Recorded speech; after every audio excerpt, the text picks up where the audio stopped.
देह देवाचे कारणी देह देवाचे कारणी देह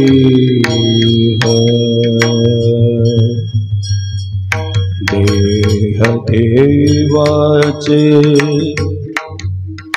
देवाचे करणी देह देवाचे देह देवाचे करणी देह देह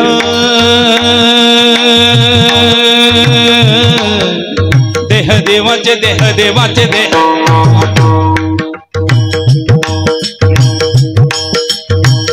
देह देवाचे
हा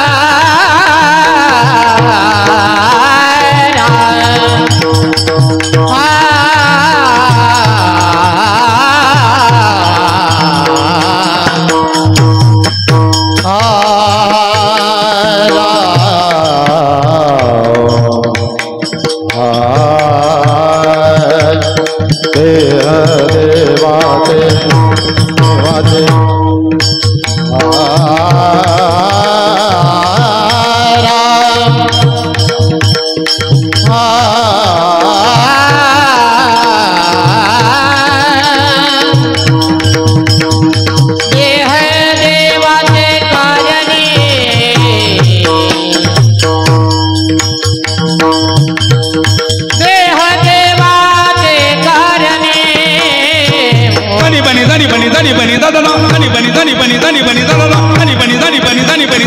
संत श्रेष्ठ शंकर स्वामी की जय, संत श्रेष्ठ शंकर स्वामी की जय, संत श्रेष्ठ शंकर स्वामी की जय।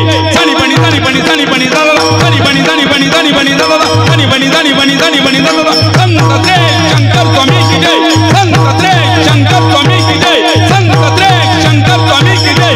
सानी बनी सानी बनी सानी बनी दादा, सानी बनी सानी बनी सानी बनी दादा, सानी बनी सानी बनी सानी बनी दादा। संत श्रेष्ठ शंकर स्वामी की जय, संत श्रेष्ठ शंकर स्वामी की जय, संत श्रेष्ठ शंकर स्वामी की जय। देह देवाचे कारणी, देह देवाचे कारणी, मुखी अमृताची वाणी, मुखी अमृताची वाणी, मुखी अमृताची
शुद्ध बीजापोटी, शुद्ध बीजापोटी फळे रसाळ गोमटी, मुखी अमृताची वाणी, देह देवाचे कारणी, सर्वांग निर्मळ चित्त जैसे गंगा जळ, मुखी अमृताची वाणी, देह देवाचे करणी, तुका म्हणे जाती पाप दर्शने विश्रांती, मुखी अमृताची वाणी, देह देवाचे कारणी। विठ्ठला विठ्ठला विठ्ठला विठ्ठला विठ्ठला विठ्ठला विठ्ठला विठ्ठला। समचरण सरोजम सांद्र नीलांबुदाभम, जगन निघित पानि मंडनम मंडनानाम, तरुण तुलसी माला कंधरम कंच नेत्रम, सदय धवल हासं श्री विठ्ठलं चिंतयामि, पांडुरंगा करू प्रथम नमन पांडुरंगा करू प्रथम नमन पांडुरंगा करू प्रथम नमन पांडुरंगा करू प्रथम नमन दुसरे चरण संतातिया दुसरे चरण संतातिया दुसरे चरण संतातिया त्यांच्या कृपादाने कथेचा विचार त्यांच्या कृपादाने कथेचा विस्तार बाबाजी सद्गुरु दास तुका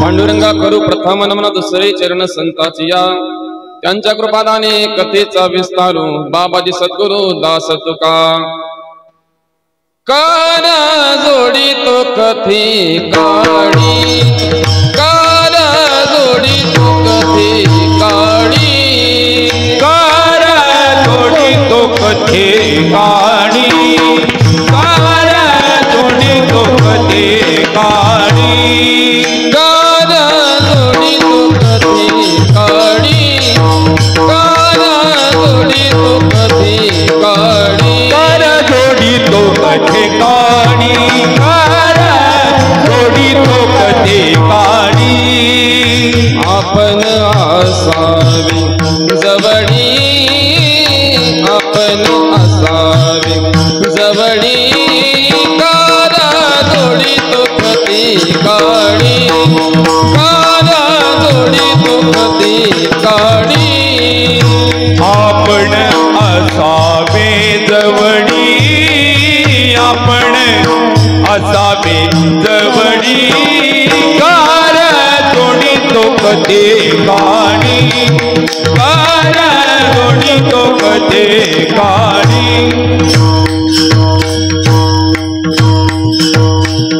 कर जोडितो कथे काळी आपण असावे जवळी धन्य धन्य नाम देवा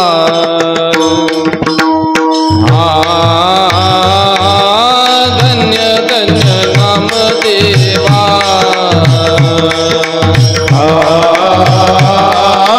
धन्य धन्य नामदेवा धन्य धन्य नामदेवा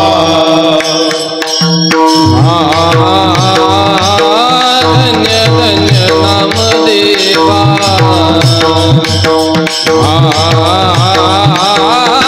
धन्य धन्य नाम देवा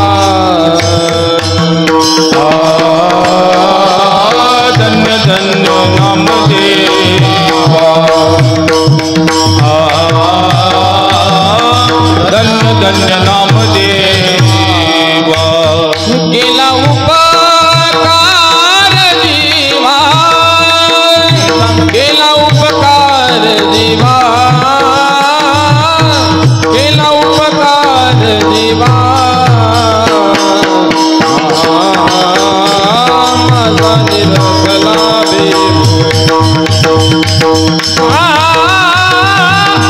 दाखविला पंढरी राव उपकार जीवा केला उपकार जीवा केला उपकार जीवा माझा निरखला दाखविला पंढरी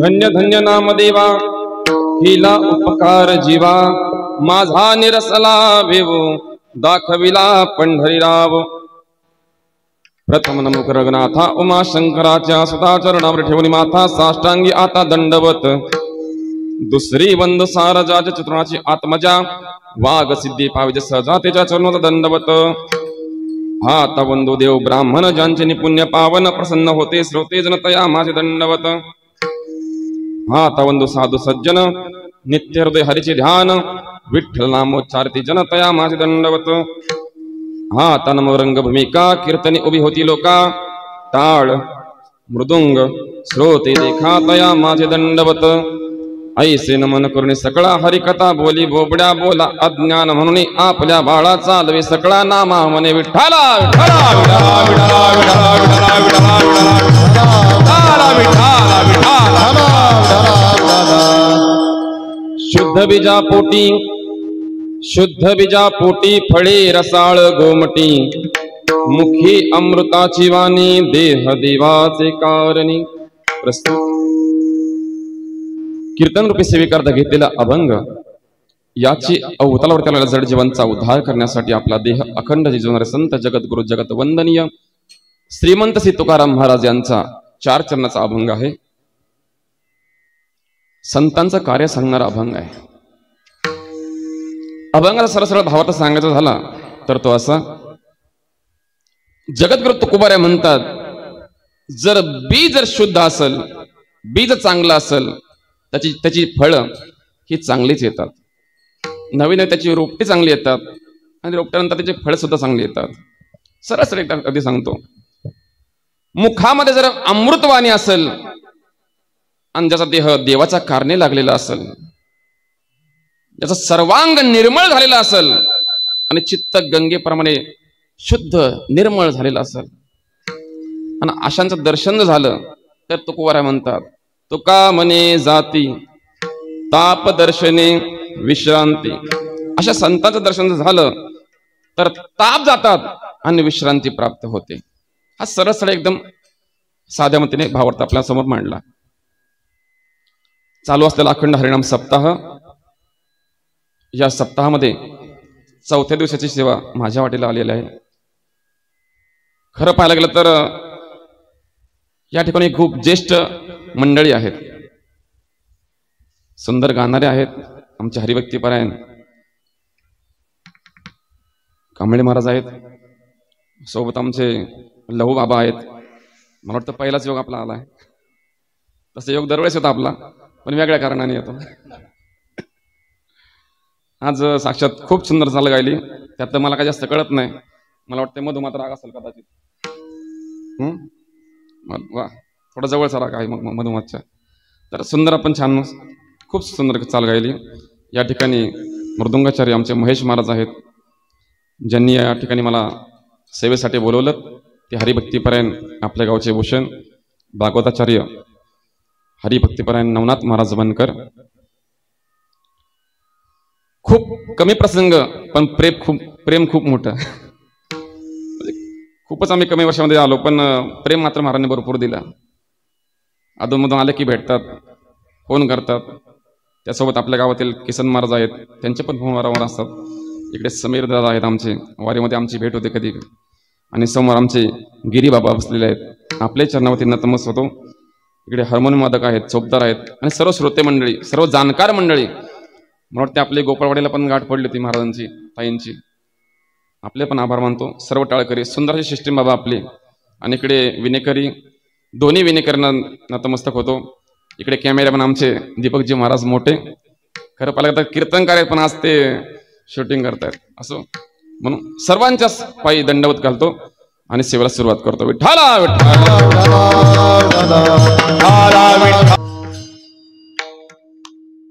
शुद्ध बीजा पोटी फळे रसाळ गोमटी. जगद्गुरु तुकोबाराय या अभंगामध्ये संतांचं काही वर्णन करतायत. संतांचं वर्णन करत असताना थोडा आवाज द्या. काही आपल्याला संसारातील दाखले देतात, काही उदाहरणं आपल्या समोर मांडतात. काय उदाहरण असते बरं, आपण थोडक्यात पाहू. ज्या अर्थाने या मंदिरामध्ये सेवा आहे, श्री संत शंकरजी महाराज यांच्या दरबारामध्ये, हा असं ठेवा, दनकोडेला सुद्धा कीर्तन करण्याचा योग आला. खूप सुंदर वातावरण आणि इथं पण ती प्रचिती मला येते. शंकर बाबांचं बोलायचं झालं तर अगदी साधं सरळ राहणं. दुसरी उपमा द्यायची झाली तर अष्टवक्रम सारखं त्यांचं जीवन. अंग 8 ठिकाणी वाकडं, पण जो साधक येईल त्या साधकाला काय हवं ते आणि काय योग्य ते त्याला देऊन टाकायचं. असं सरळ सरळ. मी कीर्तनामध्ये उदाहरणाला तुम्ही बोलून जाईन आपल्याला. जगद्गुरु तुकोबारांनी या अभंगामध्ये काही उदाहरणं आपल्या समोर मांडलीत. संतांना ही उदाहरणं पटवून देताना त्यांनी अनेक मुद्दे आपल्या समोर मांडले. याच अभंगात नाही तर अनेक तुकोबारांचे काही अभंग आहेत. मी आपल्या समोर एक एक मुद्दा मांडत जाईल. खरं पाहायला गेलं तर तुकोबाराय म्हणतात की संत आणि सामान्य जीव यामध्ये भेद आहे, फरक आहे. काही लोकांनी तुकोबारांना विचारलं, तुकोबाराय असं काय फरक आहे हो संतांमध्ये आणि सामान्य माणसामध्ये? एक वेळ देवाचं उदाहरण तुम्ही दिलं असतं तर आम्ही मान्य केलं असतं, कारण देव अवतार घेतो, अवताराला येतो, आणावं लागतं, ही भरपूर आपण प्रमाण आपल्याला माहिती आहेत. पण संतांचं आपण जर बघितलं तर संत या पृथ्वीवर अवतार घेतात. सामान्य जीव सुद्धा या पृथ्वीवरती जन्माला येतो. संतही आईच्या उदरातून जन्माला येतात, सामान्य जीव सुद्धा आईच्या उदरातून जन्माला येतो. मग एवढं साम्य असताना सुद्धा तुम्ही वेगळे कपन का देताय त्यांना? असं काय त्यामध्ये फरक आहे? त्यावेळेस तुकोबारांनी एक उदाहरण त्यांच्या समोर मांडलं. तुकोबाराय म्हणतात की दही आहे, दही बरोबर आहे, तर त्या दह्यातून दोन वस्तू निर्माण होतात. आता या ठिकाणी महिलांची संख्या जरा जास्त आहे. मी आपल्यासमोर एक प्रश्न विचारतो, मला तुमच्याकडून उत्तर अपेक्षित आहे. नाही जास्त काय अवघड उत्तर देत सांगा, प्रश्न विचारत नाही मी तुम्हाला, अगदी सोपा प्रश्न आहे. दही आहे आणि त्या दह्यामधून दोन वस्तू निर्माण होतात, त्या दोन वस्तूंची मला तुमच्याकडून नावं अपेक्षित आहेत. लोणी आणि बरं, तुमचं काय म्हणणं आहे ताई? लोणी तूप, बरं. त्यांचं म्हणणं लोणी ताक, तुमचं म्हणणं लोणी तूप, बरं. अजून बाकी तुमचं काय म्हणणं आहे मागे? अजयबाई तुमचं काय म्हणणं आहे? नाही चुकू द्या, काय हरकत नाही. बरं चला मीच सांगतो. एकाच दह्यामधून दोन वस्तू निर्माण होतात. पहिली वस्तू आहे लोणी आणि दुसरी वस्तू आहे ताक. तूप नंतरची प्रक्रिया आहे बरं का, तूप नंतरची प्रक्रिया आहे. जरी ताक आणि दही, ताक आणि लोणी एकाच दह्यामधून निर्माण जरी झालं, मग मला सांगा ताकाची किंमत आहे 50 रुपये लिटर, बरोबर आहे का नाही? म्हणजे मी व्यवसाय करतो म्हणून मला माहिती बरं. ताकाची किंमत आहे 50 रुपये लिटर, मग लोण्याची किंमत पण मला वाटते 50 रुपये किलो असेल, बरोबर आहे का बाबा किसन बाबा? अहो बरोबर आहे ना, एका दह्यामधून ही वस्तू निर्माण झालेली आहे. ताकाची किंमत 50 रुपये लिटर आहे, मग लोण्याची किंमत पण 50 रुपये किलो असणारच ना. एकाच निघालेत ना ते, नाही का? चुकतंय का माझं काय? मग किती किंमत असावी? असं काय, त्या 200-250 रुपये, बरोबर आहे, 200-250 रुपये किलो किलो किंमत असेल. मग एका दह्यामध्ये हे दोन वस्तू निघाल्या, तरी पण ताकाची किंमत मात्र वेगळी आणि लोण्याची किंमत मात्र वेगळी. आणि मग तुकोबाने सांगितलं, एका मोले दोन्ही मागून, एका मोले दोन्ही मागून, एका मोले दोन्ही मागून ये, एका मोले दोन्ही मागून दह्याची अंगी निघे ताक लोणी, एका मोले दोन्ही मागून ये, मागून ये, एका मोले दोन्ही मागून ये. दह्याची अंगी ताक लोणी, एका मोले दोन्ही मागून ये, एका मोले दोन्ही मागून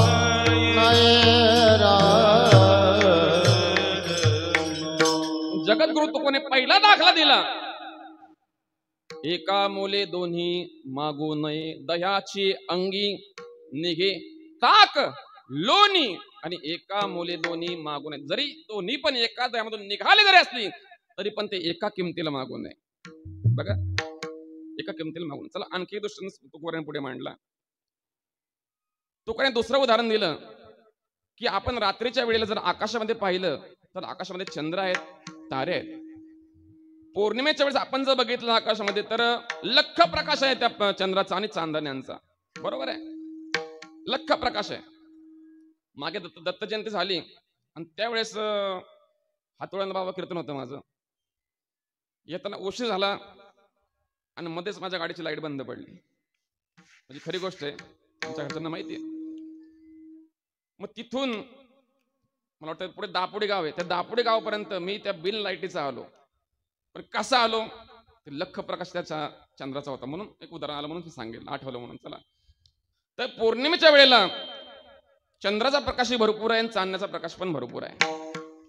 ऐका, याच्या उलट अमावस्येच्या दिवशी आपण जर पाहिलं तर चंद्र आकाशामध्ये नाहीये. खऱ्या अर्थाने चंद्र उगवतो बरं का अमावस्या दिवशी, पण तो काय करतो, सूर्यासोबत उगवतो आणि सूर्यासोबत मावळतो, म्हणून तो आपल्याला दिसत नाही. मग मला सांगा, अमावस्याच्या वेळी चंद्र जरी मावळला पण त्यावेळेस चांदण्या तर आहेत ना, मग त्या चांदण्या आपला चिपडा डोळा का बरं चमकवत नाहीत? गुरुवर्य वैद्य बाबांच्या भाषेवर काही चिपडा डोळा. मग त्यावेळी अमावस्येच्या वेळेला ह्या चांदण्या आपला डोळा चमकत का नाहीत? पाहिला गेला तर दोन्ही सारखेच आहेत ना, दोघांचा प्रकाशही सारखा आहे, पण तरी तुकोबांनी त्यांना सांगितलं, आकाशाच्या पोटी चंद्र तारांगणी दोहीशी समान पाहू नये किंवा मानू नये. चला, आणखी तुकोबाऱ्या पुढे बोलतात की आपण सहज शेतामध्ये गेलो फिरत फिरत तर शेतामध्ये आपल्याला गारगोटी सापडते, आणि पृथ्वीच्या खाणीमध्ये आपण जर बघितलं तर आपल्याला हिरा सापडतो. बरोबर आहे? मग मला सांगा, एकाच पृथ्वीमधून हे दोन्ही वस्तू निर्माण होतात. कोणती? पहिली म्हणजे गारगोटी आणि दुसरी म्हणजे हिरा. एकाच पृथ्वीमधून निर्माण होतात, पण तरी पण दोन्ही फरक आहे. काय फरक आहे? हिरा जर त्या आयरामध्ये ठेवला आणि वरून त्याला घणाने जर मारलं तर तो आयरामध्ये घुसतो नाही का, किंवा तिथून निष्ठून जातो, पण तो फुटत नाही. तुका म्हणे तोची हिरा तोची मोल पावे खरा, किंवा हिरा ठेविता ऐरणी, हिरा ठेविता ऐरणी, हिरा ठेविता ऐरणी, हिरा ठेविता ऐरणी, हिरा ठेविता ऐरणी, हिरा ठेविता ऐरणी, हिरा ठेविता ऐरणी, हिरा ठेविता ऐरणी. वाचे मारता जोखनी, वाचे मारिता जोखनी, हिरा ठेविता ऐरणी, हिरा ठेविता ऐरणी. वाजे मारिता जोगनी, वाजे मारिता जोगनी, हिरा ठेविता ऐरणी, हिरा ठेविता ऐरणी.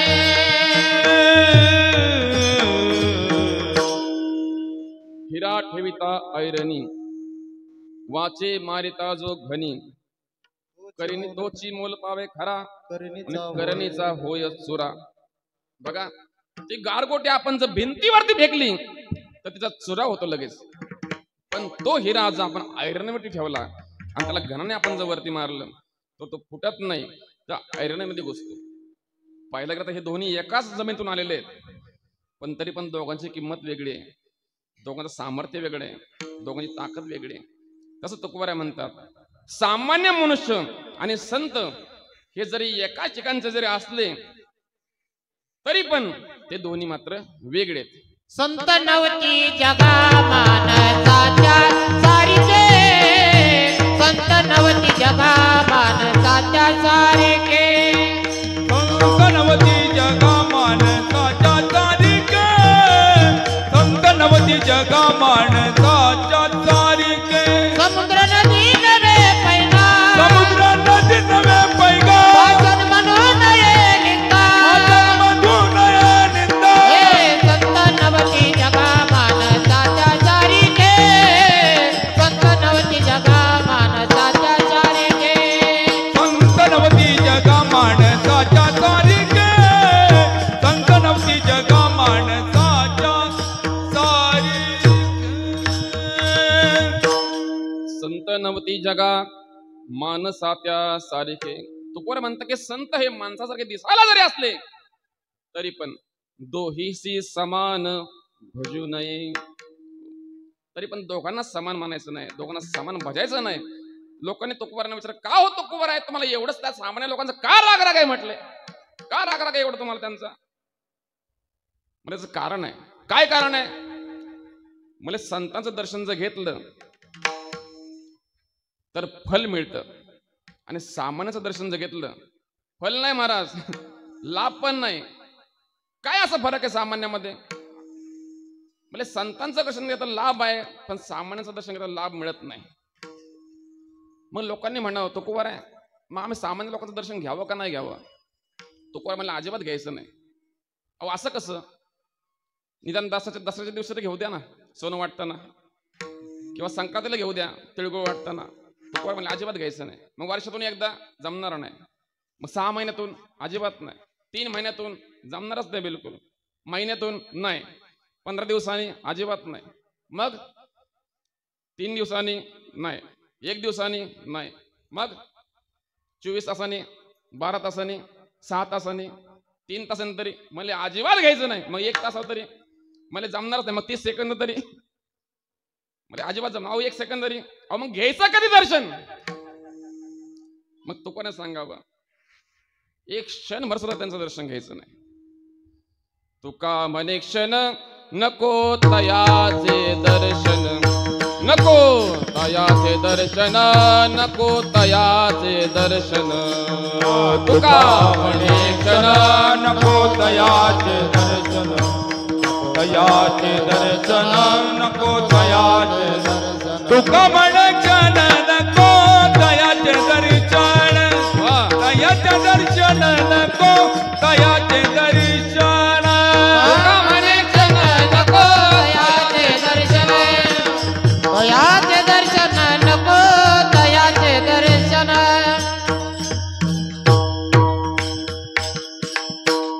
तुका म्हणे क्षण नको तयाचे दर्शन. तुकोबारांचं क्षणभर त्याचं दर्शन घ्यायचं नाही म्हटलं. पण लोक म्हणले का हो तुकोबार एवढा तुम्हाला सामान्य लोकांचा का राग आहे म्हणले, क्षणभर दर्शन घ्यायचं नाही असं काय होतं म्हटले? क्षणभर दर्शन घेतलं तर काय होतं म्हणले असं एवढं? मग त्यावेळेस तुकोबाराने सांगितलं, अरे उदाहरण सांगतो म्हणले तुम्हाला. त्यावेळेस तुकोबाराने सांगितलं आजामेळचं उदाहरण. म्हणजे आजामेळ हा ब्राह्मण होता, वेद पंडित होता. ब्राह्मण असल्यामुळे नित्यनेमाने घरामध्ये पूजा करायचा, अर्चा करायचा. मग पूजा करताना काही सामग्री लागायची, फुलं लागायची, समिता लागायच्या, नाही का? मग एक दिवशी तो आणण्याकरता शेतामध्ये गेला, रानामध्ये गेला. त्याला वाटलं आज जरा उशीरच झालाय म्हटलं पूजेला. मग उशीर झाला, मग काय करायचं? मग त्याने एक मोबाईल बाहेर काढला बनकर महाराज, आणि मोबाईलमध्ये मॅप बघितला आणि घरी त्याला शॉर्टकट रस्ता कोणता आहे का म्हणून बघितला.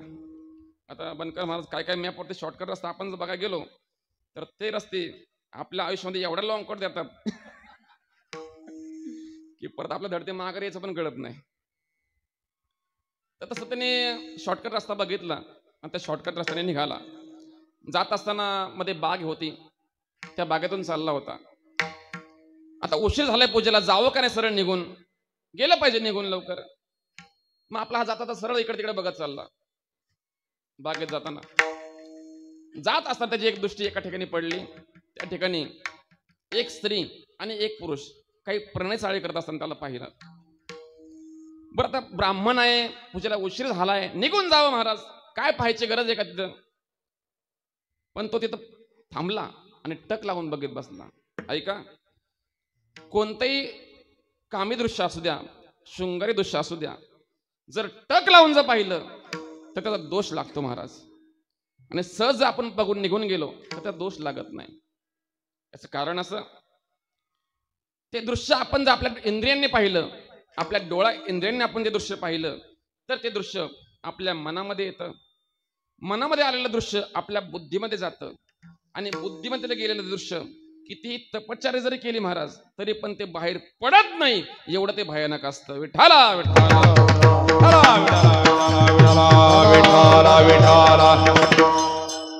हात तिथं टक लावून बघत बसला. थोडा वेळ थांबला आणि निघून गेला परत घरी. घरी आल्यानंतर पूजेला बसला, पूजा करायला बसला, सुरुवात केली काय पूजेला असेल त्याच्या वगैरे. पण त्याचं मन काय मात्र त्या पूजेमध्ये रमेना. आज पहिल्यांदा त्याला असं वाटलं होतं की नको आता पूजा करायला. त्याने अर्धवट महाराज पूजा टाकून दिली आणि पुन्हा त्या बागेत गेला. त्या बागेत गेल्यानंतर ती स्त्री वेश्यास्त्री होती, तो पुरुष निघून गेला होता. काही कथेमध्ये असं दिलेलं आहे की आपल्या धर्मपत्नीला घराच्या बाहेर हाकलून दिलं आणि त्या वेश्याला घरी घेऊन आला. दुसऱ्या कथेमध्ये असं आहे की त्या वेश्याच्या घरीच तो जाऊन राहिला. सांगायचं म्हणतो माझा एवढाच होता की एका कुदर्शनामुळे अजाण्य ब्राह्मणाचा जीवनाचं अधपतन घडलं. महाराज, अधपतन घडलं. एवढं वाईट दर्शन आहे. ऐका, जर आपल्या जीवनाचं अधपतन होऊ नये किंवा आपल्या जीवनाचं चांगलं व्हावं यासाठी संगत चांगल्याची करावी. संगत चांगल्याची जर केली तर विचार चांगले येतात. विचार चांगले आले तर चांगल्या विचाराच्या आचरणाला सुरुवात होते आणि आचरण चांगलं झालं तर त्याचा चांगला फायदा होतो.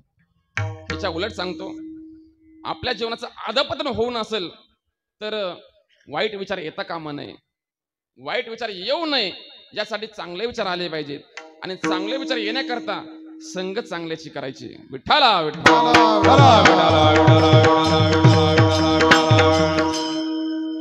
बघा, काही काहींचं दर्शन खरंच दुर्लभ असतं किंवा म्हणा आपण त्याला दुष्फल असतं म्हणा.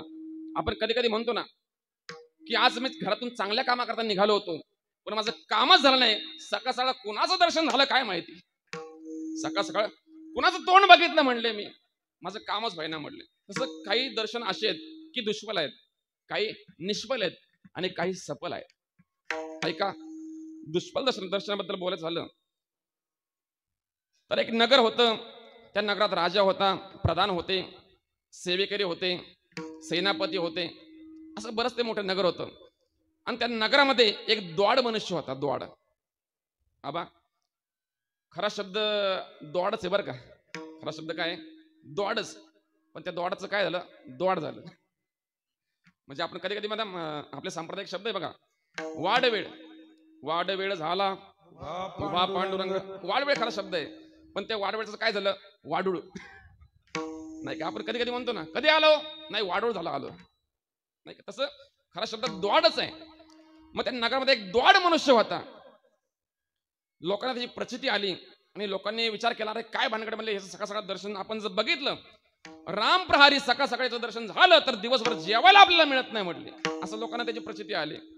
लोकांनी ती गोष्ट प्रधानजीला सांगितली, प्रधानजी आपल्या नगरामध्ये असा एक द्वाड मनुष्य आहे आणि सकाळ सकाळ राम प्रहारी त्याचं दर्शन जर झालं तर आपल्याला दिवसभर जेवायला मिळत नाही. प्रधानजी म्हणले, असं कुठं खरं असतं का म्हटले, आम्ही शिकलेली माणसं म्हणले चांगली, असं कुठं असतं का म्हणले, हे आमचा अजित विश्वास नाही या गोष्टीवरती. 10-12 दिवस झाले पण प्रधानजींना तर सकाळ सकाळ राम परिताचं दर्शन झालं आणि दिवसभर जेवायला मिळालं नाही. प्रधानजी म्हटले, खरं दिसतं राव, खरंय म्हटले. पण ही गोष्ट तर राजाला सांगावं म्हटले. परत 10-12 दिवस गेले आणि त्या राजवाड्याच्या काही कामानिमित्त म्हणा, काही कोणत्या कारणानिमित्त म्हणा, राजाने प्रधानजी त्या नगराच्या बाहेर पडले. सकाळच्या वेळी, पहाटेच्या वेळेस 5 वाजता. तास 2 तास त्यांची काही चर्चा झाली आणि म्हणले चला आता निघू माघारी, पण आपलं झालं म्हणले आपली मीटिंग. आणि माघारी निघत असताना प्रधानजी मध्येच हसले. प्रधानजी मध्येच हसले. राजाने विचारलं, का बरं प्रधानजी तुम्ही का हसलात? काही विनोद झाला नाही कीर्तनामध्ये, काही नाही, आणि तुम्हाला हसायला कसं काय आलं म्हटले. तेव्हा प्रधानजी म्हणले काय सांगावं महाराज, म्हणले आपल्या नगरामध्ये असा एक द्वाड मनुष्य आहे आणि राम प्रहारी त्याचं दर्शन जर झालं तर दिवसभर आपल्याला जेवायला मिळत नाही. राजाने म्हणावं, प्रधानजी अहो तुम्ही शिकले सवरलेले माणसं आणि तुम्ही त्यांचा विश्वास ठेवावा. हे म्हणले मला काय मान्य नाही, मी राजा आहे म्हणले, राजा, आणि मला कोण जेवायला अडवून म्हटले, कोणी अडवू शकत नाही म्हणले मला जेवायला. अहो म्हणले खरं सांगतोय महाराज, नाही म्हणले माझा विश्वासच नाही या गोष्टीवरती, तुम्ही काय पण थापा मारता म्हटले. आणि योगायोग असा, काय त्याला इंग्लिशमध्ये शब्द असेल, इन फ्रंट ऑफ, समोरून तो द्वाड मनुष्य आला आणि मग प्रधानजी म्हणले, राजे साहेब घ्या आता डोळे बंद करून, समोरून तोच माणूस येतोय म्हटले. आता राजा साहेब म्हणले, प्रधानजी तुम्ही डोळे बंद करून घ्या, तुम्ही डोळे निवेपर्यंत त्याला बघतो म्हणले, मला कोण अडवते बघतो म्हणले जेवायला. प्रधानजी डोळे मिटून घेतले, राजेने तर डोळे निवेपर्यंत पाहिलं, मनुष्य निघून गेला. राजे प्रधानजी पण राजवाड्यात आले. त्यांचा काय दरबारचा कार्यक्रम सुरू झाला. 10 वाजता सभा भरली. आता नेमका आज शनिवार आहे पण त्यावेळेस सोमवार होता. शनिवारावर होऊन गेला होता म्हणून 2 दिवसाचं कामकाज जरा जास्त लांबलं असल्या कारणाने त्यांचा दरबार जवळजवळ 2:30 वाजेपर्यंत चालला आणि 2:30 वाजता तो दरबार संपला. आणि मग राजाने म्हणावं, आज जरा जेवायला उशीरच झाला आपल्याला, आज जरा आपल्याला जेवायला उशीर झाला म्हटले. काही हरकत नाही म्हटले. म्हणून तो आपल्या भोजन कक्षाकडे निघाले त्याबरोबर एक सेवक पाठीमागून धावत आला. मला राजेसाहेब महाराज थांबा थांबा थांबा. म्हणले काय झालं? अहो म्हटले आपल्या भारत देशाचे पंतप्रधान मोदी साहेब आलेत म्हटले मला भेटण्याकरता. कुठे आहेत म्हणले? म्हणले त्या वेटिंग रूम मध्ये बसल्यात म्हणले तिथे. असं आता देशाचे पंतप्रधान आल्यानंतर राजांना जेवायला जाता येईल का हो? नाही ना जाता येणार. बरं आता जाऊन त्यांना विचारावं तुम्ही जरा जेवायला. म्हणून राजेसाहेब निघाले, त्यांची गाठभेट घेतली. मग म्हणले महाराज साहेबांना म्हटले जेवण करायचं का? साहेब म्हणले आता भरपूर काम आहे म्हणले मला, आता जरा इलेक्शनचे गडबड आहे म्हणले खूप जरा, त्यामुळे मला काय आता जेवायला नको, कारण माझं 12 वाजता जेवण झालंय म्हटले. आता असं म्हटल्यानंतर राजाचा नाईलाज झाला, काय बोलावं. आणि मग त्यांची काही विचार विनिमय झाला, काही बैठक झाली. मग ते नगर फिरून दाखवलं, राजवाडा फिरून दाखवला. जवळजवळ 5:30 वाजले महाराज, पण जेवायला मिळालं नाही राजाला. आणि मग मोदी साहेबांना पंजा दाखवला, आपलं काय ते हात दाखवला, टाटा बाय बाय केलं आणि त्यांना मार्गस्थ लावलं. आणि मग आपल्या घड्याळाकडे बघितलं, किती वाजलेत? म्हणले आता 5:30 वाजले. अरे बापरे म्हणले, जेव्हा जरा उशीर झालाय म्हणले, पण काही अडचण नाही, अजून सुद्धा आपल्याकडे एक अर्धा तास किंवा 1 तास आपल्याकडे शिल्लक आहे म्हटले, अजून सुद्धा आपण जेवू शकतो म्हटले. ठीक आहे म्हटले. आणि मग राजसाहेब परत निघाले आपल्या भोजन कक्षाकडे. आणि जात असताना इकडून डावीकडून एक सेवक आला आणि उजवीकडून एक सेवक आला. महाराज थांबा थांबा थांबा. काय झालं? त्या डावीकडला विचार काय रे? अहो महाराज काय सांगावं, आपल्या गोदामाला आग लागली म्हटले, पळा चला चला लवकर म्हटले. बरं तुझं काय रे म्हटले. त्याने सांगितलं महाराज दक्षिणेकडच्या दरवाजावर शत्रूंनी हल्ला केलाय म्हटले आपल्यावर, असं चला म्हणले. सगळे सेवक झाले, सगळे सैनिक झालं आणि राजेसाहेब प्रधानजी सगळेजण निघाले. आता त्या गोदामाची आग विझावता आणि इकडे दक्षिणच्या दरवाजावर शत्रूंना हल्ला करता करता पहाटेचे 5:30 वाजले. काय पहाटेचे 5:30 वाजले.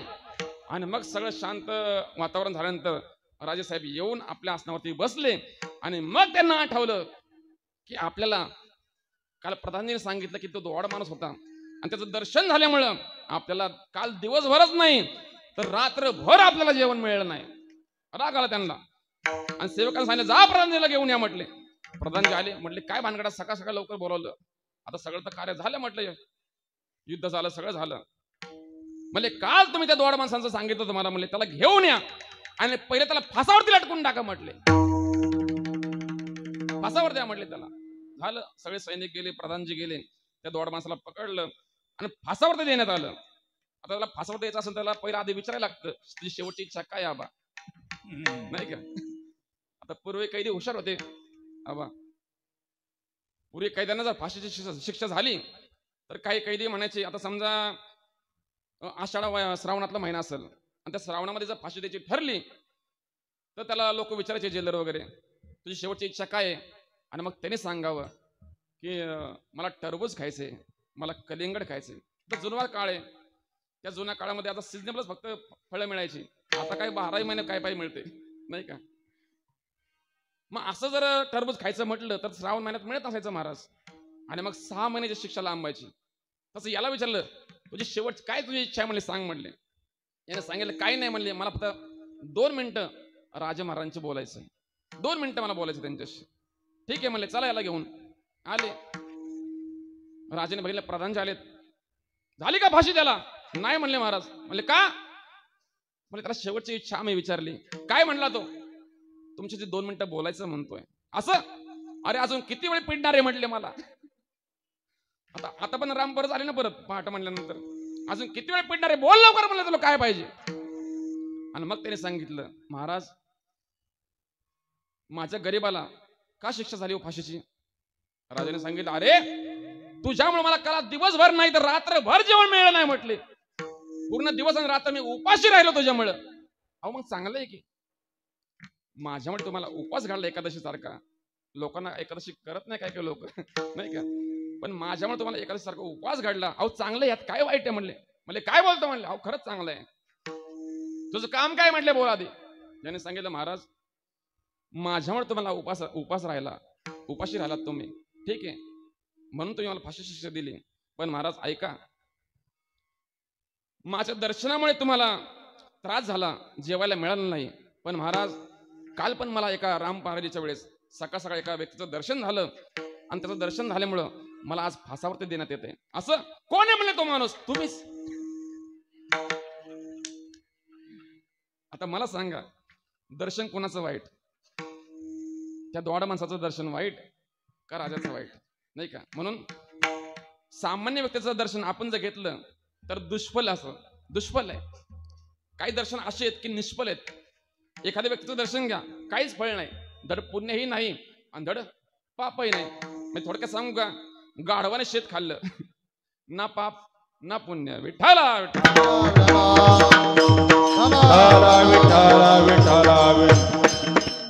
तसं काहींचं दर्शन दुष्फल आहे, काहींचं दर्शन निष्फल आहे आणि एकच असं दर्शन आहे, ते दर्शन देवाचं आणि संतांचं सफल आहे.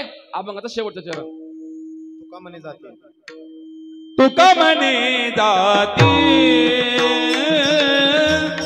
तुका म्हणे जाती, तुका म्हणे जाते, तुका म्हणे जाते, तुका म्हणे जाती, तुका म्हणे जात, तुका म्हणे जाते, तुका म्हणे जाते, तुझ्या तापे दर्शन विश्रांती, ताप दर्शनी विश्रांती, मुखी अमृताची वाणी, मुखी अमृताची वाणी, ताप दर्शन विश्रांती, तापे दर्शन विश्रांती, मुख्य अमृताची वाणी, मुख्य अमृताची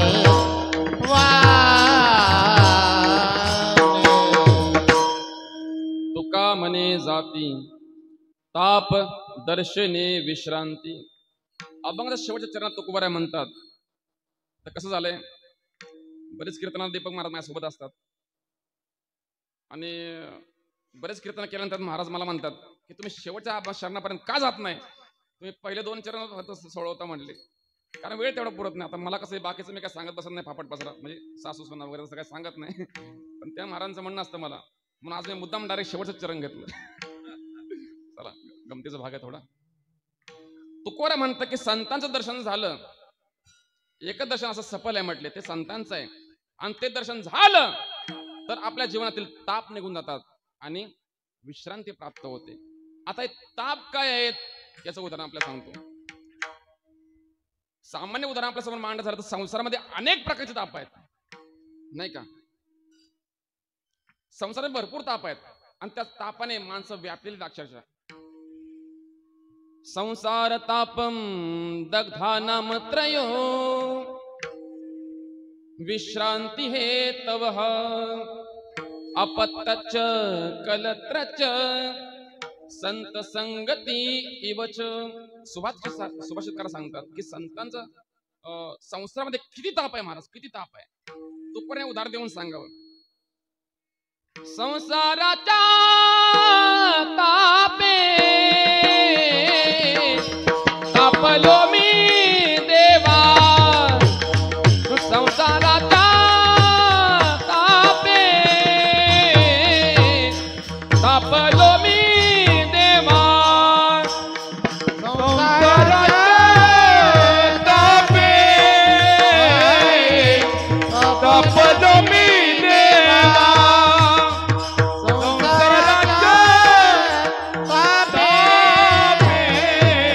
तापलो मी देवा, करिताही सेवा कुटुंबाचे, करिताही सेवा कुटुंबाचे, करिताही सेवा कुटुंबाचे, करिताही सेवा कुटुंबाचे, म्हणून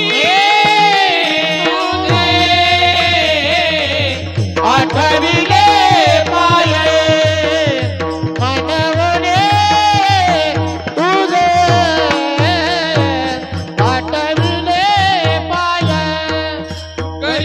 या सेवा कुटुंबाची करिता या सेवा कुटुंबाची करिता या सेवा कुटुंबाची करिता या सेवा कुटुंबाची म्हणूनी तुझे आठविले पाय पाय म्हणूनी तुझे आठविले पाय.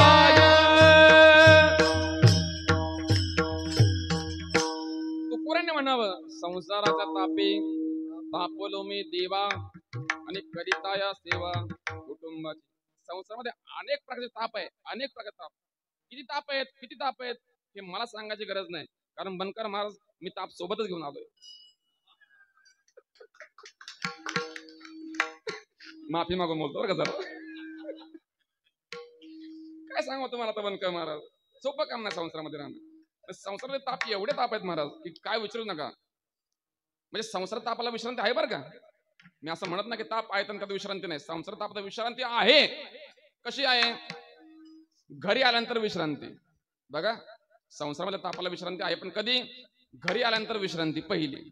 दुसरी मुलांना भेटल्यावर विश्रांती. आणि तिसरी बायकोला भेटल्यावर विश्रांती. बरोबर आहे का नाही? पण याच्या पुढे जाऊन सांगतो, ही विश्रांती ही मर्यादित स्वरूपाची आहे. ही विश्रांती मर्यादित स्वरूपाची आहे. म्हणजे काय? घरी आल्यानंतर विश्रांती मिळेलच हे सांगता येत नाही. म्हणजे दिवसभर काम करून आला, एका कंपनीत म्हणा, शेतामध्ये आला म्हणा, कुठे दिवसभर काम करून आला, दमून आला आणि म्हटलं चला आता घरी आल्यानंतर थोडी विश्रांती मिळेल, आणि घरी आल्यानंतर थोडं पडणार, तेवढं बायकोने सांगा अहो जावा दळण घेऊन या. ऐका विश्रांती नाही. मुलांना भेटल्या विश्रांती मिळते, पण ती काल्पनिक आहे किंवा थोड्या वेळ मर्यादित स्वरूपाची आहे. किंवा आपण सहज बघा, आता बायकोला आपण भेटलो तर आपण म्हणतो जरा बरं वाटलं, आता जरा बरं का घरी आल्यानंतर जरा बरं वाटलं, बायकोचा चेहरा बघितला वगैरे काय म्हणा, नाही का? मग दमून आला, भागून आला, आपण सहज बायकोला म्हणावं एक पाण्याचा तांब्या घेऊन ये ग, पाण्याचा तांब्या घेऊन ये म्हणलं, आता जरा तहान लागली, उन्हाळ्याचे दिवस आहेत. पण बायको आतमध्ये किचन रूम मध्ये असते, स्वयंपाक असते, आणि आतूनच लगेच आवाज येतो महाराज हात पाय मोडले का तुमचे?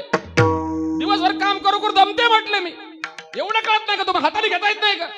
झालं महाराज, काय आपली विश्रांती म्हणजे विश्रांती मिळेलच हे सांगता येत नाही. पण ऐका, खरी विश्रांती मात्र परमार्थामध्ये आहे. भगवंताला बघितल्याबरोबर विश्रांती प्राप्त होते आणि ताप निघून जातात. तुका म्हणे ताप हरते देखोनिया बाप, होतील संतांची या भेटी, आनंदे नाचो वाळवंटी. विठाला विठाला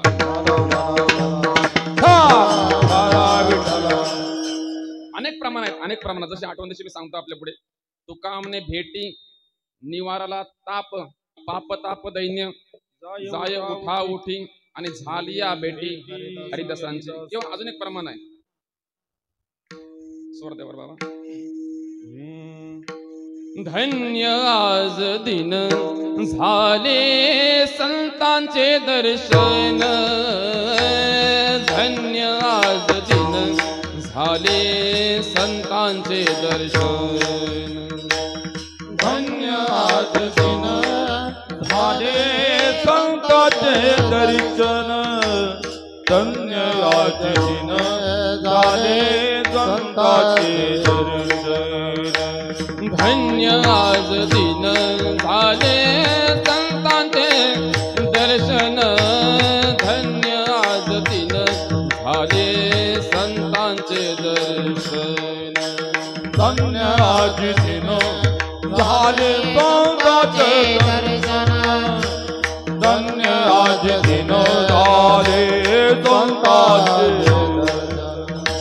झाली पापा तापा तुटी, धन्य गेले उठा उठी, धन्य आज दिन झाले संतांचे दर्शन, धन्य आज दिन झाले संतांचे दर्शन, धन्य आज दिन झाले संतांचे दर्शन, धन्य आज दिन झाले संतांचे दर्शन.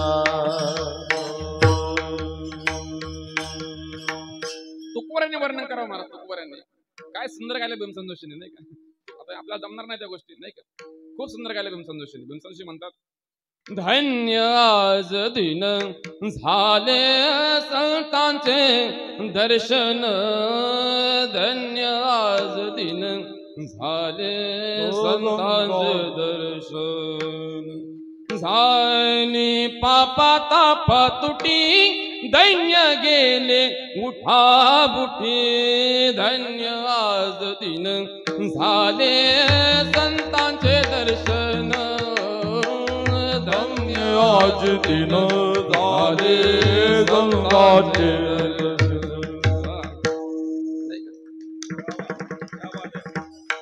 संतांचं दर्शन झाल्याबरोबर काय होतं महाराज. सुंदर चाले. आता ह्यालाच प्रमाण जोडून आहे बरं का. आमचे हरिभक्तीपारायण कोकाटे महाराज म्हणतात, झाली पापा तापा तुटी, झाली पापा तापा तुटी, झाली पापा तापा तुटी, झाली पापा तापा तुटी, झाली पापा तापा तुटी, झाली पापा तापा तुटी, दैन्य गेले उठा उठी, दैन्य गेले उठा उठी, दैन्य गेले उठा उठी, दैन्य गेले उठा उठी, दैन्य गेले उठा उठी, दैन्य गेले उठा उठी, झाली पापा तापा तुटी, झाली पापा तापा तुटी, झाली पापा तापा तुटी, झाली पापा तापा तुटी, झाली पापा तापा तुटी, झाली पापा तापा तुटी. आज काय झालं कळा ना, पण जरा घासा जरा कोरडा पडला भरपूर, जरा घासा बसल्यासारखं झालंय म्हणून थोडं कमी ग.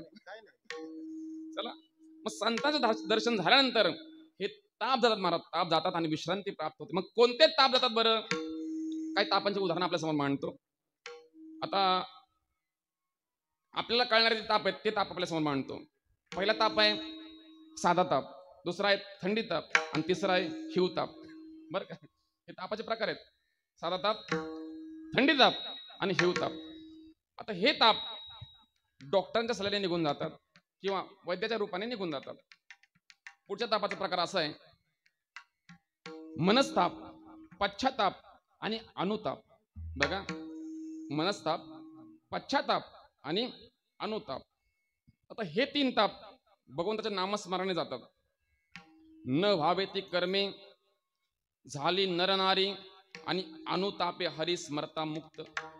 भगवंताचं नामस्मरण जर केलं तर हे तिन्ही ताप निघून जातात.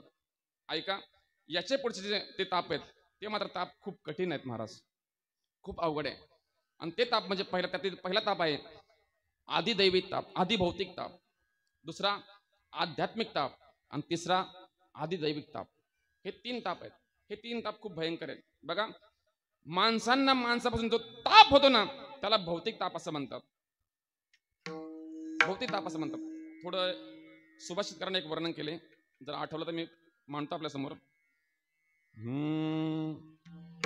कुगामवासम कुलहीन सेवा, कुभोजनम क्रोध मुखच्च भार्या, विध्वस्त कन्या मूर्खच्च पुत्रो, विना अग्नी दहंती षड. याचा अर्थ असा आहे की 6 जण आहेत, 6 जण. असाच आवाज ठेवा का, मला असं आवाज त्याला झाला की कोरडा पडतो, असं एवढाच आवाज ठेवा. 6 जण आहेत, 6 जण. आणि हे 6 जण आपल्याला विना अग्नीशिवाय जाळतात. विना अग्नीशिवाय आपल्याला जाळतात. ते कसं, ऐका. पहिलं उदाहरण दिलं सुभाषितकरांनी, कुग्रामवासम. कुग्रामवासम म्हणजे काय, तर गाव गुंड. आपल्या गावामध्ये एखादा गुंड असेल तर तो गुंड गावकऱ्याला एवढा ताप देतो, एवढा ताप देतो, आणि त्या तापाने गावकरी जाळतात विना अग्नीचे. बरं का. पहिला ताप आहे कुग्रामवासम. ऐका. दुसरा कुलहीन सेवा. कुलहीन सेवा म्हणजे काय, आपल्या कुलामध्ये एखादा कुलहीन असलेला, आपल्या कुळामध्ये एखादा कुलहीन असलेला म्हणजे दुर्जन एखादा, तो दुर्जन समजा आजारी पडला, कधी काय झालं तर आपल्याला दया येते त्याची, जाऊ द्या कसा कसा, पण आपण त्याला आपलाच आहे म्हणून त्याला बरं करण्याचा प्रयत्न करतो. पण त्याला जरी बरं केला तरी पण तो आपल्या परत ताप दिल्याशिवाय राहत नाही. अशी लोक म्हणजे आपल्या सगळ्यांना अनुभव आहे. आपल्याला प्रत्येक घरामध्ये किंवा प्रत्येक कुळामध्ये म्हणा हे लोक असे पाहायला मिळतात. त्याचे आपण कितीही चांगलं जरी केलं तरी पण आपल्याला तो काय करतो, वाईटच आशीर्वाद देतो. आपलं कधी चांगलं म्हणत नाही, कधी चांगलं म्हणणार नाही. म्हणून कुलहीन सेवा. ऐका. तिसरं ताप बघा, कुभोजनम. कुभोजनम म्हणजे वाईट जेवण. कांबळे महाराज, वाईट जेवण कधी जेवण आहे. वाईट जेवण आपण जर जेवलो तर त्याने पण आपला ताप होतो. काय ताप होतो ते सकाळी आपल्याला कळतं. आपल्याला ते साधारण बोलणं झालं, पण अनेक ताप त्या कुभोजनामुळे होतात. चला, चौथा मुद्दा कुभोजन कुलहीन सेवा, कुग्रामवासन कुलहीन सेवा, कुभोजनम क्रोधमुखच्च भार्या. क्रोधमुखच्च भार्या म्हणजे काय? भार्या म्हणजे पत्नी आणि क्रोधमुखच्च म्हणजे भांडकुदळ बायको. बरं का? भांडकुदळ बायको पण काय करते? आपल्याला दिवसभर ताप देत असते. आपण घरी आला की सारखे भांडणं करणार, मग त्या तापरे आपण वैतागतो. याला म्हणायचं कुभार्या, नाही का? क्रोधमुखस्य भार्या. चला, पाचवा जो सांगितलं, पाचवामध्ये सांगितले विध्वस्त कन्या. विध्वस्त कन्या, विधवा कन्या जर असेल एखादी विधवा कन्या, तर ती पण आपल्याला जाळते. आता सविस्तर मांडत नाही मी आपल्या समोर. चला, पुढचं उदाहरण शेवटचं आहे की मूर्खच्च पुत्र. मूर्ख मुलगा सुद्धा आपल्याला ताप देतो आणि हे 6 जण आपल्या विना अग्निशिवाय जाळत असतात. विठ्ठला विठ्ठला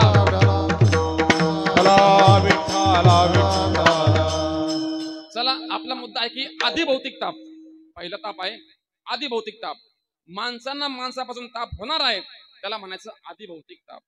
याचं उदाहरण आहे, भूती उपद्रव दिदला, ताडीला असता निस्तेजीला, तिने चित्ती दाहो झाला, तो आधिभौतिक ताप बोलीजे. निळोबाऱ्यांचं प्रमाण आहे. निळोबाऱ्या म्हणतात की माणसापासून जो ताप होतो किंवा भूतांपासून जो ताप होतो त्याला आधिभौतिक ताप असं म्हणतात. दुसरा ताप आहे आध्यात्मिक ताप. आध्यात्मिक तापामध्ये आपल्या देहामध्ये जे काही विकार होतात, जे काय आजार होतात, आणि ते आजार किती जरी काय आपण जरी केलं तरी पण ते आजार जात नाही. उदाहरणार्थ डायबिटीस किंवा कॅन्सर म्हणा, याला औषधच नाही महाराज, नाही का? औषधच नाही यांना. किती जरी प्रयत्न केले तरी पण ते आजार बरे होत नाही. याला म्हणायचं आध्यात्मिक ताप.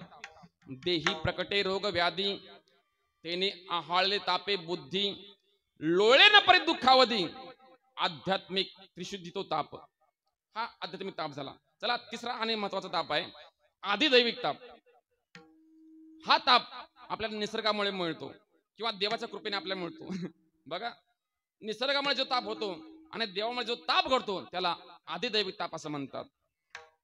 दैवे अतिवृष्टी का अनावृष्टी, राजकीय लुटला झाला कष्टी, आगीने जाळीता नावरे संकटी, आणि तो आधिदैविक ताप बोलीजे. विठ्ठला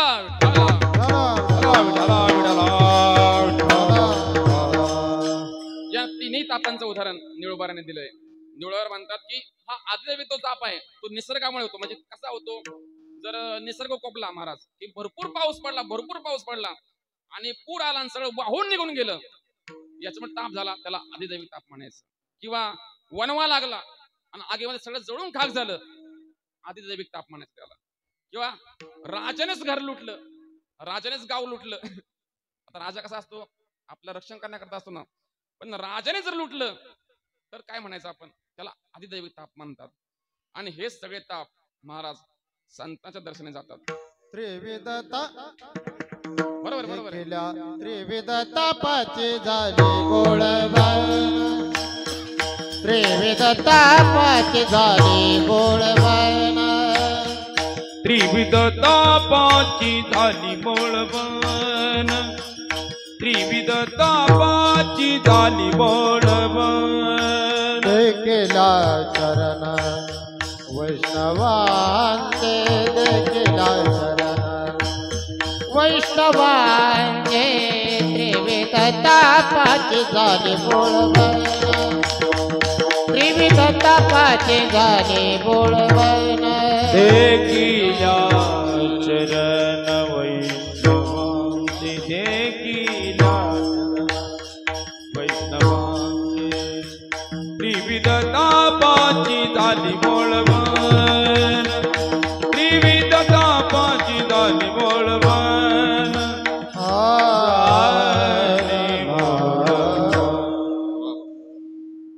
एकनाथ महाराजांचं उदाहरण आहे. एकनाथ महाराज प्रमाण देतात, त्रिविध तापाची झाली बोळवण आणि देखिल्या चरण वैष्णवांचे. संतांना जर पाहिलं तर हे तीनही ताप कोणते? आधिभौतिक ताप, आध्यात्मिक ताप आणि आधिदैविक ताप, हे तीनही ताप महाराज निघून जातात संतांचं दर्शन झाल्याबरोबर. विठ्ठला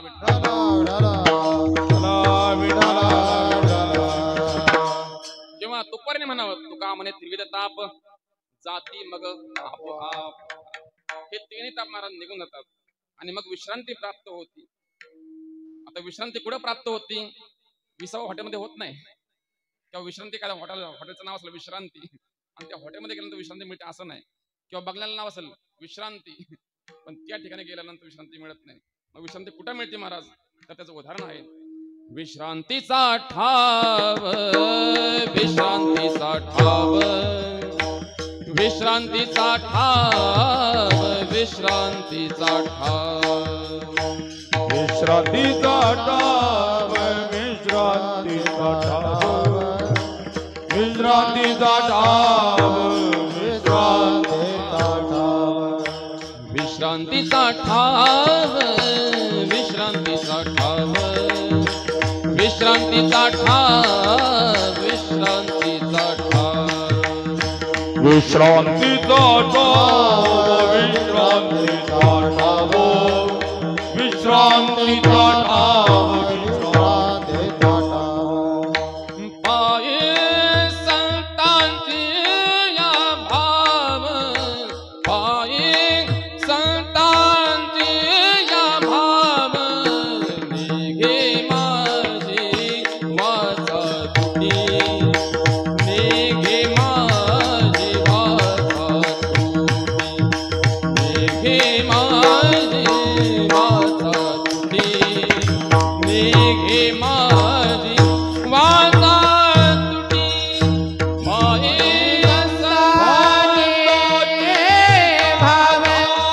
पाये संतांचे भाव, निघे माझी वाचा तुटी, निघे माझी वाचा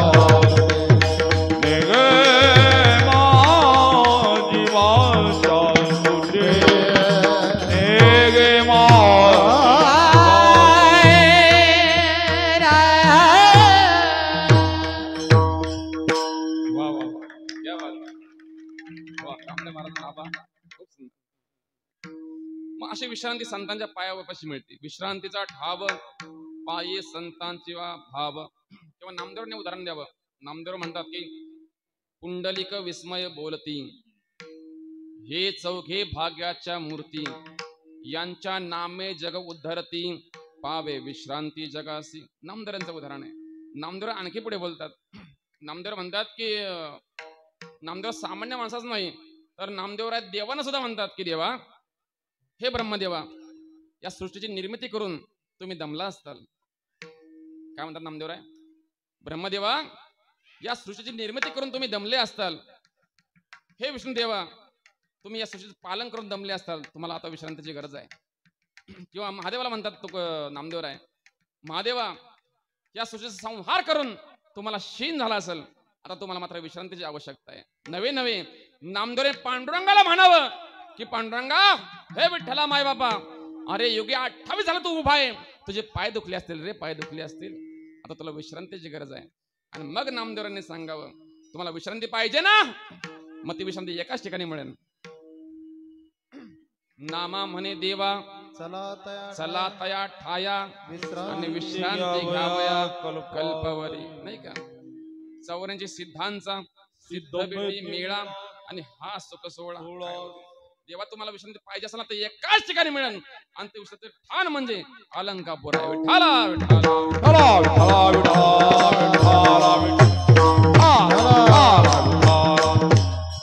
म्हणून विश्रांती संतांच्याकडेच मिळते.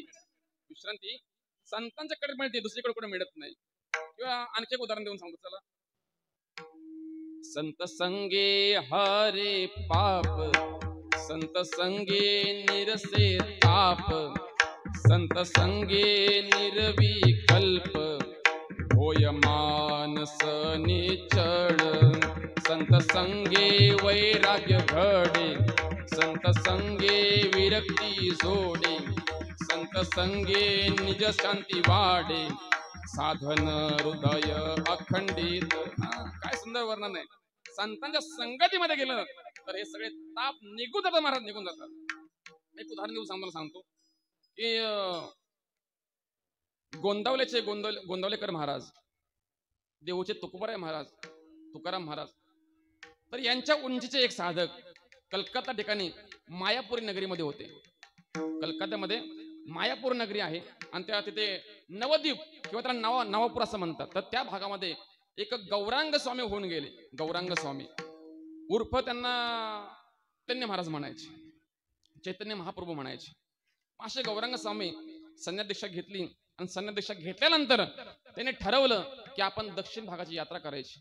म्हणून निघाले दक्षिण यात्रा करता करता प्रत्येक गावामध्ये जायचे आणि त्या ठिकाणी कृष्णाचं भजन करायचे, नामस्मरण करायचे, चिंतन करायचे आणि गावातील लोकांना कृष्ण भक्तीबद्दल प्रवृत्त करायचे, आनंद द्यायचे. महाराज अगदी नाचून म्हणा, गाऊन म्हणा, अगदी आनंदाने आपल्या मनातील सगळा भाव त्या ठिकाणी प्रकट करायचा आणि गावातील सगळ्या लोकांना ती भक्ती प्रदान करायची. असं त्यांचं कार्य होतं. महाराज एक दिवशी कुर्माचल नावाचं एक गाव आहे आणि त्या कुर्माचल नावाच्या गावामध्ये प्रभू आले आणि प्रभूंनी भावभक्ती रहित अक्षरशः अगदी नाचून भगवंताचं नामस्मरण केलं, कृष्ण भजन केलं आणि ते बीज त्या ठिकाणी त्यांनी रोपलं आणि त्या गावातील लोकांनी त्याचा आनंद घेतला. महाराज नवे त्या गावातील लोकांनी आपल्या देहाचं सार्थक करून घेतलं, आपल्या डोळ्याचं पारणं फेडून घेतलं. महाराज एवढं ते सुंदर त्यांनी भजन केलं भक्तिभाव रूपाने. त्या गावामध्ये एक कुर्मा नावाचा ब्राह्मण होता. तो कुर्मा नावाचा ब्राह्मण धावतच प्रभूंच्या पाया पडला आणि म्हणाला, प्रभू मैं अति दीन दुर्बळ ब्राह्मण हो, गरीब ब्राह्मण हो, तर तुम्ही माझ्या घरी यावं आणि माझ्या घरी विश्रांती करावी, आराम करावा. तेव्हा प्रभूंनी म्हणावं, अरे वा ब्राह्मण आहेस, वा वा ब्राह्मणसे मुकमासित. अरे म्हटले ब्राह्मण आहे तुझ्या घरी येणं म्हणजे हे माझं आद्य कर्तव्यच. म्हणले काय आनंद आहे म्हणले तुझ्या घरी यायचा, चल म्हणले आता तुझ्या घरी जाऊ म्हटले. आणि मग प्रभू निघाले, त्याच्या घरी आले. घरी आल्यानंतर काय तो पाहुणचार झाला असेल आणि 3:30 वाजता पहाटे प्रभू उठले आणि आपलं काय संधी नामस्मरण केलं, काय संधी तपश्चर्या केली आणि त्या कुर्मा ब्राह्मणाच्या मस्तकावर हात ठेवला आणि पहाटे 5 वाजता ते निघून गेले. आता जवळजवळ 2-3 तास झालं. त्या गावामध्ये एक वासुदेव नावाचा एक गृहस्थ होता. अगदी ज्ञानोबारांच्या उंचीचा होता, अगदी ज्ञानोबारांच्या उंचीचा. आणि त्या वासुदेवाला कळलं की आपल्या गावामध्ये एखादं कोण आलंय, कोण साधू आलेत, कोण महात्मे आलेत, तर तो धावतच जायचा आणि लांबून दर्शन घ्यायचा. लांबून का? कारण त्या वासुदेवाला कुष्ठरोग झाला होता. त्या कुष्ठरोगामुळे लांबून दर्शन घ्यायचा नियम होता महाराज. आणि मग हे लांबून दर्शन घ्यायचं. पण त्याला कळलं आता तो कुष्ठरोग म्हणजे साधा आहे का, अख्ख्या अंगाला जखमा आहेत महाराज, अख्ख्या अंगाला पू झालेला आहे आणि त्यात किडे आहेत महाराज. कधी कधी असं व्हायचं ते किडे खाली पडायचे, पण ते वासुदेव काय करायचा, किडे उचलायचा, त्यांना स्वच्छ पाण्याने धुवून घ्यायचा आणि पुन्हा आपल्या जखमेवरती सोडायचा. बघा काय ताकद असेल महाराज. आपल्या साधी एक जखम जर झाली तर आपण लगेच दवाखान्यात जातो, डॉक्टरकडे जातो, इंजेक्शन घेतो, त्याच्यावर मलमपट्टी करतो, औषध मारतो, नाही का, औषध काय लावतो वगैरे, का ते बरं होण्याकरता. पण हा काय करायचा, ते किडे घ्यायचा महाराज, त्याला स्वच्छ पाण्यात धुवून घ्यायचा आणि पुन्हा आपल्या जखमेवर ठेवायचा. का बरं, काय कारण असेल तर तो म्हणायचा की हे भोग आहेत आणि हे भोग हे आत्ताच भोगले पाहिजे. हे जर नंतर आपल्याला भोगायचं तर परत आपल्याला जन्म घ्यावा लागेल आणि परत त्या दुसऱ्या जन्मात आपल्याला परत भोगायला लागतील. म्हणून ते परत न भोगता ते आत्ताच भोगले पाहिजे. म्हणून काही लोक त्याला वेडा म्हणायचे, काय पागले म्हटल्या, काय पागले म्हटले.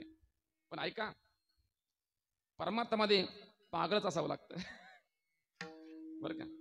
जगत पिशाचा अंत रिशाना, जगत पिशाचा अंत रिशाना, जगत पिशाचा अंतरिताना, जगत पिशाचा अंतरिताना. हा सदा जाना ब्रह्म निबंधतो, सदा जाना ब्रह्म निबंधतो, जगत पिशाचा अंतरिशाना, जगत पिशाचा अंतरिशाना, जगत पिशाचा अंतरिशाना, जगत पिशाचा अंतरिताना.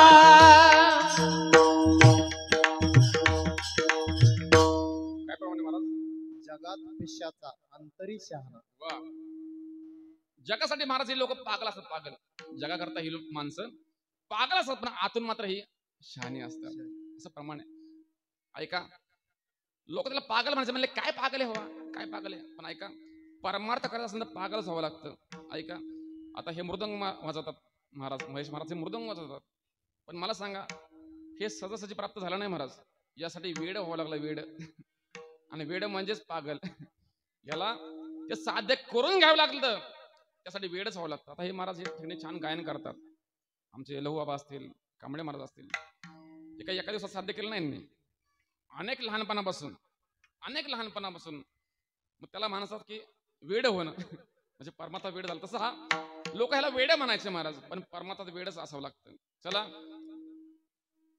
मग असा हा वासुदेव, याला जर कळलं आपल्या गावात कोण आलं तर हा पटकन जायचा आणि धाव जाऊन दर्शन घ्यायचं. मग त्याला कळलं की आपल्या गावात चैतन्य महाप्रभू गौरांग स्वामी आलेत म्हणून, आणि ते कुर्म नावाच्या ब्राह्मणाच्या घरी आलेत म्हणून हा धावतच गेला. आणि त्या ब्राह्मणाच्या घरामध्ये बघितलं तर स्वामी निघून गेले होते प्रभू. तो कुर्म ब्राह्मण बाहेर आला आणि त्याने सांगितलं, वासुदेवा, अरे आज तू आभागी कसा ठरला? असा दरवेळेस तू सगळ्यांचं दर्शन घेतो, पण आज तू आभागी का ठरला? म्हणले का? अरे प्रभू केव्हाच निघून गेले म्हटले. प्रभू पाठीच निघून गेले. म्हणजे बघा, रात्रीच्या वेळी प्रभू आले, त्या ठिकाणी मुक्काम केला आणि पहाटे निघून गेले. हा नियम आहे महाराज. म्हणून काय काय कीर्तनकारांनी कीर्तन झाल्यानंतर त्या गावी थांबू नये, असा एक सिद्धांत आहे बरं का. थांबू नये, आपल्या आपल्या घरी निघून जावं. असं प्रभू निघून गेले. ह्याने सांगितलं की महाप्रभू निघून गेले आणि मला दर्शन न देता निघून गेले, असं कसं होईल? म्हटले नाही नाही, मला त्या प्रभूंचं दर्शन झालंच पाहिजे. म्हटले झालंच पाहिजे मला दर्शन त्यांचं. अरे पण म्हणले कसं होणार? आता जवळजवळ 7 वाजले म्हटले, आता जवळजवळ ते 4-5 मैल निघून गेले असतील म्हटले, तुला त्याची गाठ आता पडणार नाही. नाही नाही म्हटले, रडायला लागला तो, खाली बसला आणि सांगितलं, प्रभू एवढा मी अभागी आहे का? एवढा मी दुर्दैवी आहे का? मी एवढा वाईट आहे का प्रभू? अहो तुम्ही मला दर्शन न देता निघून गेले. नाही नाही प्रभू, तुम्ही मला दर्शन दिल्याशिवाय जाऊ शकत नाही म्हणले. प्रभू तुम्ही ज्या ठिकाणी असाल त्या ठिकाणी परत माघारी या, तुम्हाला उचलायला पाऊल सुद्धा पुढे मान टाकता येणार नाही म्हणले प्रभू. आणि काय आश्चर्य असेल महाराज, ज्या ठिकाणी हे प्रभू होते त्या ठिकाणी त्यांना उचलायला पाऊल सुद्धा पुढे टाकता येणार. त्यांना असं वाटायचं मला कोणतरी मागं खेचतंय, कोणतरी ओढतंय. आणि मग त्यांनी ज्ञानदृष्टीने पाहिलं की आपल्याला कोणतरी हाकारतंय, कोणतरी पुकारतंय, म्हणून प्रभू हाय त्या रस्त्याने परत माघारी आले. मग लोकांनी म्हणावं, आज गंगा परत माघारी कसं काय आली? तर त्यांनी सांगितलं, मी तुमच्या करता नाही आलो, मी वासुदेवा करता आलेलो आहे. आणि मग त्या वासुदेवाला बघितलं, तो खाली बसला होता. प्रभूंना पाहिल्याबद्दल उभा राहिला आणि दर्शन घ्यायला प्रभू जवळ यायला लागले. वासुदेवाने सांगितलं, प्रभू माझ्या जवळ येऊ नका. अरे असं कसं? तुझ्या करता मी आलो. नाही नाही प्रभू, तुम्ही माझ्या जवळ येऊ नका, मी आजारी आहे, मला रोग आहे म्हटले, माझ्या जवळ येऊ नका, मी लांबून तुमचं दर्शन घेतो. प्रभू नाही नाही अरे म्हटले, असं कसं? प्रभू जवळ यायला लागले. याने सांगितलं, नका येऊ प्रभू. पण प्रभू काय ऐका ना, प्रभू ऐकत नाही. अर्थ त्यांनी परत बघितलं तर हा माघारी पळाला, निघाला माघारी. प्रभू म्हणले, तुम्ही येऊ नका, मी निघून जातो. आता हा पळायला लागला तर प्रभूंना ऐकत नाही. प्रभूंनी वंदे मातरम एक्सप्रेस पकडली आणि त्याला पकडलं आणि पकडल्यावर त्याला आलिंगन दिलं. आणि आलिंगन दिल्याबरोबर आलिंगन संताची या दिव्य झाली माझी काया, मस्तक हे पाया वरी त्यांच्या ठेविता. आलिंगन दिल्याबरोबर कसला कुष्ठरोग, कुष्ठ नष्ट, कुष्ठ सगळं गायब झालं महाराज. आणि दिव्य असा देह चमकायला लागला त्याचा महाराज वासुदेवाचा. बघा, संतांच्या आलिंगनामध्ये एवढी ताकद आहे आणि संतांच्या आलिंगनामुळे त्याचा सगळा रोग नाहीसा झाला. याला म्हणायचं आध्यात्मिक ताप. विठ्ठला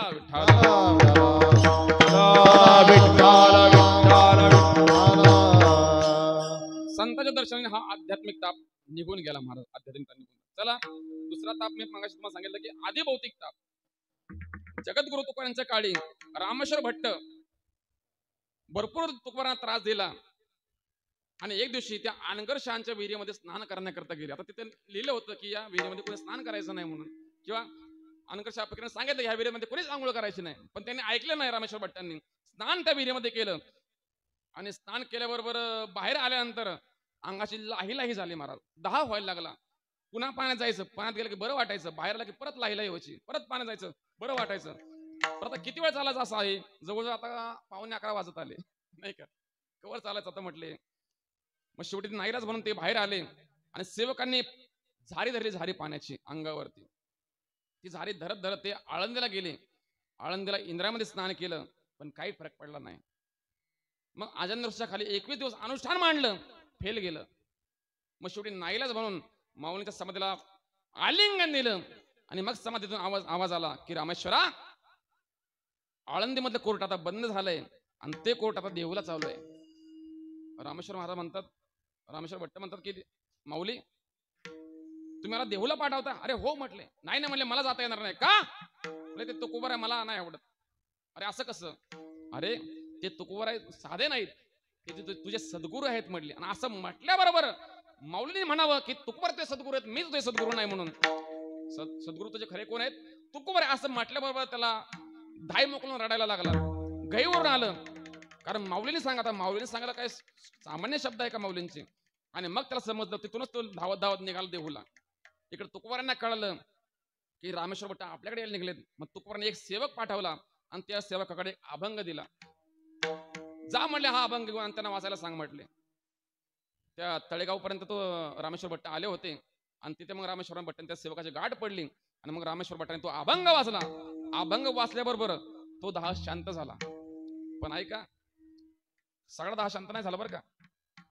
भागवतामध्ये एकनाथ महाराजांचं उदाहरण आहे, किंचित राहिली फुन फुन. आता ते आठवणार नाही मला प्रमाण. सत्वर उतारा देऊन असं काहीतरी. आणि शेवट किंचित राहिली फुन फुन आणि शांत केले जनार्दने. विठ्ठल विठ्ठल.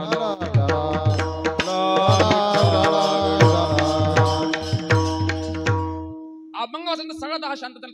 थोडा दाह राहिला आणि किंचित राहिली फुन फुन. थोडा दाह शिल्लक राहिला.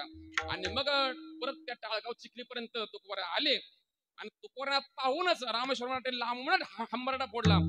लांबूनच रडायला लागले.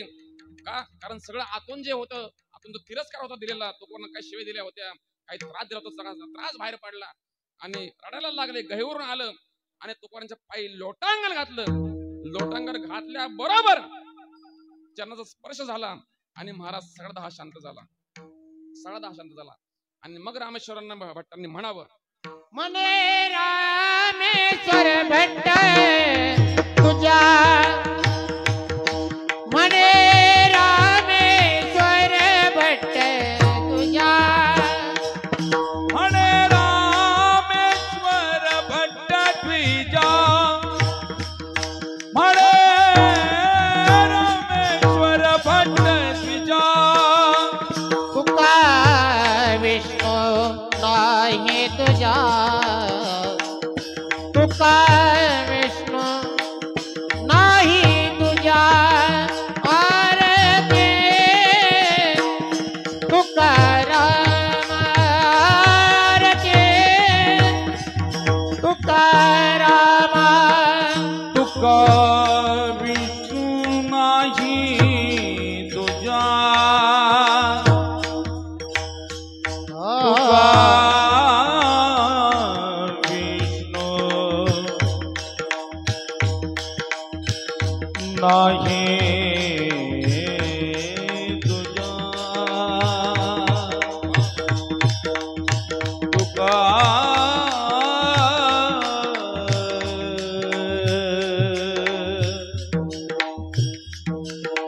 तुका विष्णू नाही तुझा, तुका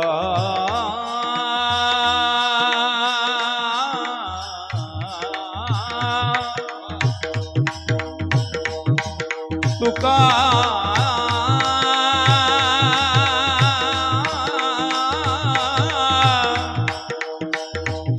तुका हरी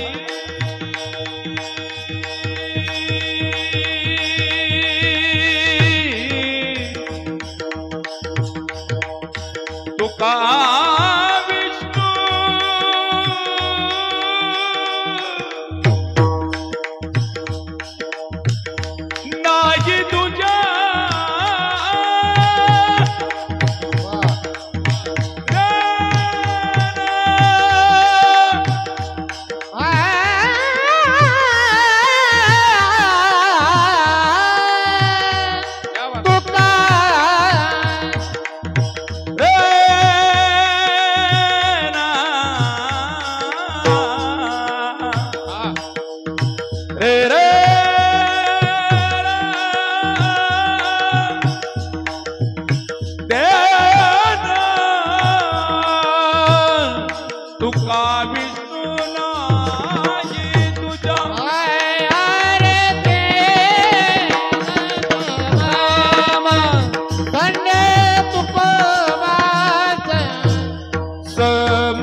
म्हणे रामेश्वर भट्ट द्विजा तुका विष्णू नाही दुजा. रामेश्वर भट्टांनी म्हणावं की तुकोबर आणि विष्णू यामध्ये काय भेदच नाही म्हटले. खऱ्या अर्थानं थोडा पुढचा प्रसंग आहे, पण त्याच्या अगोदर ज्यावेळेस तुकोबांचं दर्शन झालं आणि स्पर्श झाला चरणांचा, आणि मग त्यावेळेस रामेश्वर भट्टांनी म्हणावं माझी मज आली रोकडी प्रतीत, माझी मज आली रोकडी प्रतीत, माझी मज आली रोकडी प्रतीत, माझी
रामेश्वर भट्टांनी वर्णन केलंय बरं का. जवळजवळ मला वाटतं 8-9 चरणाचा हा अभंग आहे. खूप मोठा अभंग आहे. सगळा एवढा पाठ नाही झाला माझा, पण त्याचं ध्रुपदच हे आहे की माझी मज आली रोकडी प्रचित आणि होऊनी फजित दुःख पावे. चरणाचा स्पर्श झाल्याबरोबर मला ही प्रचिती आली, आणि म्हणून तुकोबांनी रामेश्वर भट्टांनी त्यांचा गौरव केला, आणि मग आरती गायली, आणि मग म्हणाले की रामेश्वर भट्ट म्हणे द्विजा आणि तुका विष्णू नाही तुझ्या. असं सामर्थ्य मला संतांच्या चरणामध्ये. संतांचा स्पर्श झाल्याबरोबर हा आधी भौतिक ताप निघून गेला बरं का. आपल्याला तापावरती यायचंय, मी बाकी काय बाहेरचं सांगत नाही तुम्हाला, आपल्यावर तापावर यायचंय, आणि म्हणून हा आदिभौतिक ताप तुकोबांच्या दर्शनाने निघून गेला. आदिदैविक ताप पण आहे, पण आता भरपूर आता वेळ झाली नाही का. आपलं फक्त तापवर चाललंय, तुम्ही म्हणता नाही ताप कवर संपायचा आता नाही का. चला, म्हणून हा ताप संतांचं दर्शन निघून जातो आणि विश्रांती प्राप्त होते. पण महाराज ठीक आहे, तुम्ही म्हणतात ताप जातात विश्रांती प्राप्त होती, पण असं काय हो, असं काय आता सामान्य माणसाचं दर्शन घेतलं आणि संतांचं दर्शन केलं, तुम्ही आता संतांचं दर्शन ताप जातात ठीक आहे, विश्रांती प्राप्त होते. मग सामान्य माणसाचा देह आहे आणि संतांचा पण देह आहे, त्यांचं पण शरीरच आहे आणि आमचं पण शरीरच आहे नाही का. पण त्यांच्या शरीरामध्ये आणि आमच्या शरीरामध्ये असं काय फरक आहे, अभंगाचं तिसरं चरण.